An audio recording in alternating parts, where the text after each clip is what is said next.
네, 오늘 본문은 또 가축에 의해서 일어나는 사고에 대해서 말씀을 하고 있습니다. 하나님께서는 이 가축을 잘 관리할 책임이 주인에게 있다고 말씀을 하고 있습니다. 그래서 사람을 죽이거나 다치게 한 그 소에 대해서 소를 죽이라고 하는 그런 말씀들도 있는데요. 이것은 잘못을 저지른 그 짐승을 죽이라는 그런 것에 목적이 있는 것이 아니라 이 말씀을 통해서 사람을 보호하는 것이 목적입니다. 그리고 이제 당시 이제 소가 대표적인 그런 가축이었는데요. 소뿐만 아니라 집에서 키우는 모든 가축들에게도 적용이 되는 그런 말씀이 되겠습니다. 하나님께서는 이 사람이 키우는 소가 우발적으로 사람을 받아 죽이면 그 소를 반드시 돌로 쳐서 죽이라고 말씀하고 있습니다. 짐승이 죽였기 때문에 짐승이 사고를 친 거기 때문에 사람에게는 고의가 없어서 그 주인은 형벌을 면하지만 생명의 속죄금을 배상을 하게 하셨습니다.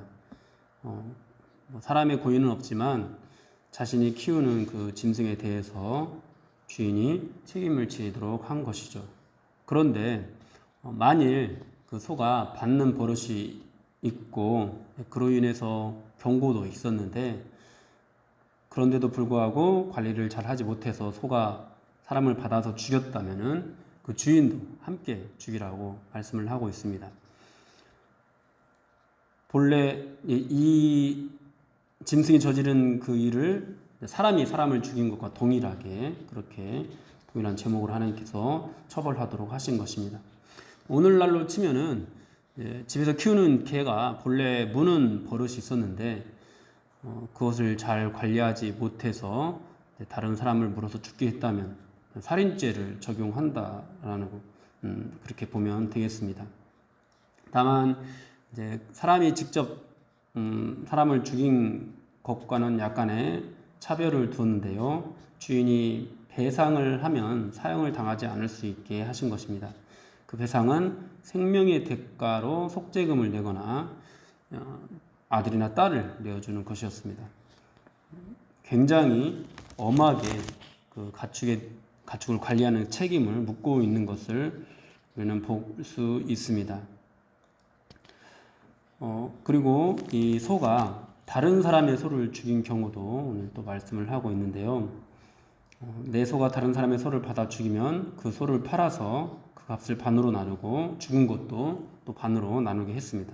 그런데 만일 받는 버릇이 있는 소였다면은 주인에게 또 단속하지 않은 책임을 물어서 소를 소로 갖고 죽은 것은 이제 그가 가져가게 하셨습니다.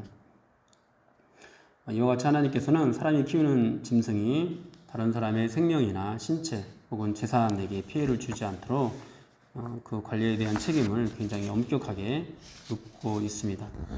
이러한 규례는 하나님께서 본래 인간에게 주셨던 사명과도 관련이 됩니다. 하나님께서는 인간에게 복을 주시고 이 땅에 있는 모든 것들을 잘 다스리고 관리하도록 명령을 하셨습니다. 소는 본래 사람을 받으라고 지어진 짐승이 아니죠. 하나님의 창조하신 그 목적이 있습니다. 그런데 그 창조의 뜻을 어기고 소가 사람을 받았으면 그 죄에 대한 벌을 내리는 것은 당연합니다. 근데 그 벌을 내리는 데 있어서 관리를 맡은, 왜냐하면 하나님께서 관리하고 다스리도록 명령을 하셨으니까 책임을 인간에게 지우고 있는 것입니다. 하나님께서는 이 땅에 있는 모든 자연이 하나님의 창조 질서 안에서 잘 관리되고 보존되는 것을 원하십니다. 육식동물은 육식동물대로 또 초식동물은 초식동물대로 보존되고 관리되기를 원하십니다. 가축은 가축의 그 쓰임대로 또 관리하기를 원하십니다. 이러한 자연과 또 인간이 키우는 짐승들을 잘 관리할 책임이 바로 인간에게 있습니다. 네, 오늘날에는 이 가축의 개념이 이제 농사를 위해서 키우는 이제 짐승들은 이제 없어지게 됐고요. 반려견, 반려묘 이런 식으로 표현을 해서 동반자 또는 벗 이런 개념으로 바뀌고 있습니다. 좀 심한 경우에는 이제 집에서 키우는 개를 내 자식이라고 엄마라고 엄마한테 와봐 막 아빠한테 와봐 막 이렇게 표현을 하기도 합니다. 혹시 이제 여러분들 중에서 짐승을 키우는 분들이 있을지 몰라서 조심스럽긴 한데요. 사실 짐승을 사람처럼 키우는 것은 짐승에게 사람 대우를 해주는 것은 하나님의 뜻은 아닙니다. 우리가 짐승에 대해서 가지고 있는 감정대로 우리가 짐승을 키워야 되는 것이 아니라 하나님의 본래 의도대로 그냥 짐승은 짐승처럼 키워야 되는 거죠. 그렇다고 해서 뭐 학대하거나 이런 것들이 하나님의 뜻은 아니고요. 우리는 어쨌든 하나님께서 이 모든 만물을 지으신 그 목적대로 잘 관리할 그럴 책임이 있습니다. 뭐 입양한다라는 표현을 하잖아요. 짐승 반려견을 이제 키울 때 입양한다는 표현을 하는데 사실 정말 자녀가 필요하면은 사람을 입양해서 키워야 하는 게 맞습니다. 우리가 그냥 단순히 이 짐승을 그냥 내가 좋아해서 키우는 것 이거 자체는 문제가 되지 않을 수 있겠습니다만은 자식을 대신한다 이런 개념은 사실 옳지는 않습니다. 성경적으로 봤을 때요.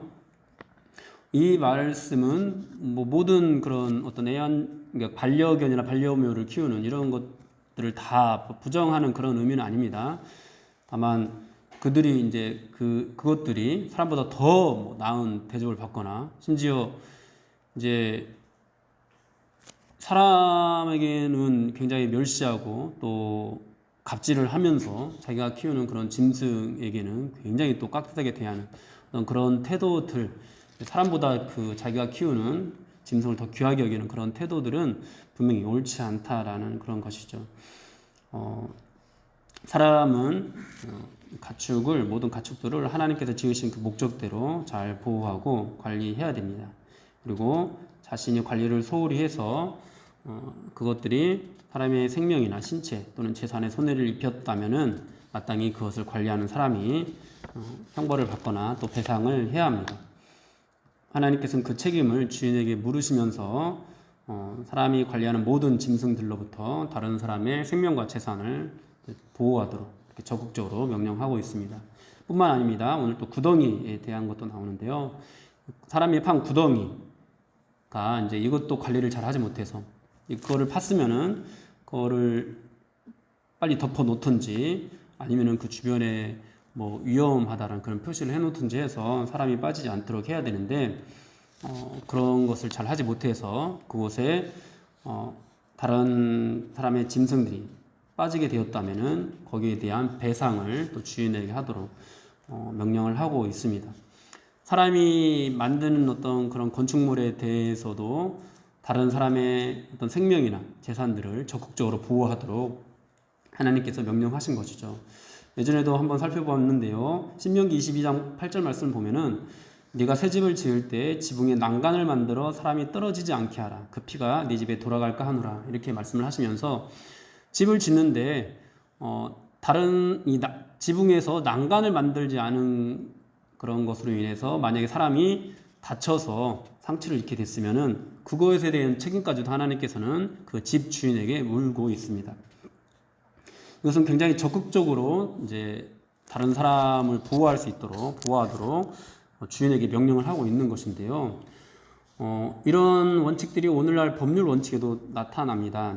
그것이 이제 무과실 책임주의인데 사실 이 뭐 유럽의 법이든지 다른 미국의 법이든지 처음부터 무과실 책임주의가 있었던 것은 아닙니다.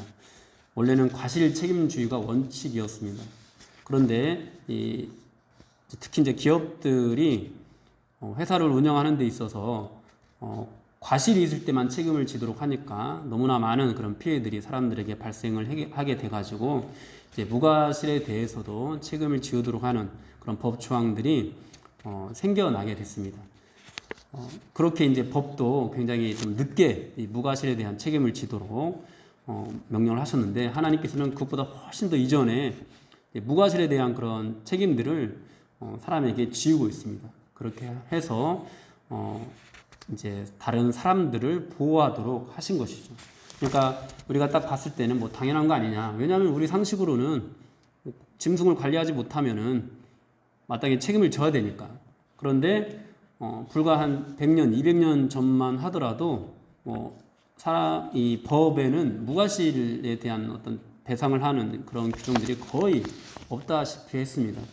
그러니까 이 성경에서 하나님께서 말씀하시는 이 법이 굉장히 시대를 앞서 갔던 것이죠. 하나님께서 이 모든 것들을 통해서 이 사람이 다른 사람의 생명과 안전을 적극적으로 보호하게 하셨다라는 것을 알 수가 있습니다. 그리고 그 짐승을 키우는 데 있어서도 그 짐승을 잘 관리하는 그런 책임들을 인간에게 지우고 있다라는 것을 우리는 알 수가 있습니다. 이런 모든 말씀들 우리가 이제 우리 시대에 또 적용을 하게 될 때 그리스도인들은 우리가 관리하는 모든 것들, 그것이 이제 짐승이 됐든지 아니면 우리가 소유하고 있는 그런 집이나 또는 어떤 건물들이 됐든지 여기에 대한 책임들을 다 해야 합니다. 요즘은 눈이 왔을 때 자기 집 주변에 있는 눈을 쓸지 않아서 사람이 다치면 그것까지도 집 주인에게 책임을 물고 있죠.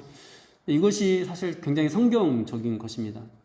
이처럼 우리가 관리하는 그런 모든 것들을 통해서 우리는 혹시라도 다른 사람이 다치지 않을까, 혹시라도 다른 사람이 피해를 입지 않을까, 굉장히 적극적으로 모든 것들을 잘 관리해야 합니다. 또 사회적으로도 적극적으로 다른 사람들에게 상처를 주지 않는 어떤 그런 사회적인 활동들을 우리는 적극적으로 해야 되는데요. 특히 이제 이 비행 청소년들, 또 가정이 좀 가난하거나 또 소외된 그런 가정 안에서 자라는 그런 아이들에 대한 사회적인 책임을 우리 기독교인들은 적극적으로 나서서 해야 됩니다. 왜 우리 돈을 들여서 저런 아이들에게 써야 합니까? 라고 말을 할 수도 있는데요. 여러분, 그들이 자라나서 만약에 조두순이나 이런 사람들로 성장을 하게 된다면은 우리가 치러야 되는 사회적 비용은 훨씬 더 커지게 됩니다. 그러니까 그런 것들을 생각해서라도 우리는 적극적으로 이 사회에서 소외되고 있는 그런 어린 아이들에 대해서 보호하려고 하는 그런 자세를 가져야 합니다. 무상급식이 이제 거의 보편화가 되고 있는데요. 할 수만 있다면은 최소한의 수준까지 또 무상 교육들이 이루어질 수 있는 어떤 그런 마련들을 우리 사실 기독교인들은 적극적으로 해야 합니다. 그러니까 교육에 대한 어떤 모든 그런 기회들을 제공하는 측면보다도 그런 것들을 제대로 받지 못했을 때 그로 인해서 상처를 받게 되는 그런 아이들, 결국은 이제 이것들이 다 우리들에게 돌아오게 되거든요. 설사 우리들에게 돌아오지 않게 된다 하더라도 혹시라도 우리가 관리하는 이 모든 것들, 우리가 운영하고 있는 이 사회적인 모든 시스템들 안에서 혹시라도 누군가가 소외되고 상처받고 한다면은 우리는 그런 것들까지도 적극적으로 나서서 보호하고자 하는 그런 삶의 태도들을 가져야 합니다. 이것이 오늘 가축을 잘 관리하도록 명령하시는 하나님의 그런 뜻인 것입니다. 사랑하는 여러분, 여러분들은 무엇에 대해서 또 관리하시고 있습니까? 또 여러분들은 무엇에 대해서 책임을 지고 있습니까? 여러분들에게 있는 그 모든 것들로 우리가 얼마나 큰 재산을 가지고 있는 건 아니지만 그래도 사소한 것 하나라도 그런 것들 때문에 다른 사람이 상처를 입거나 혹은 피해를 보거나 심지어 생명과 재산을 해하거나 이런 일들이 발생하지 않도록 오늘도 여러분들에게 맡겨진 모든 영역들 안에서 다른 사람들을 잘 보호할 수 있는, 다른 사람들을 잘 배려할 수 있는 저와 여러분들이 되기를 축원합니다.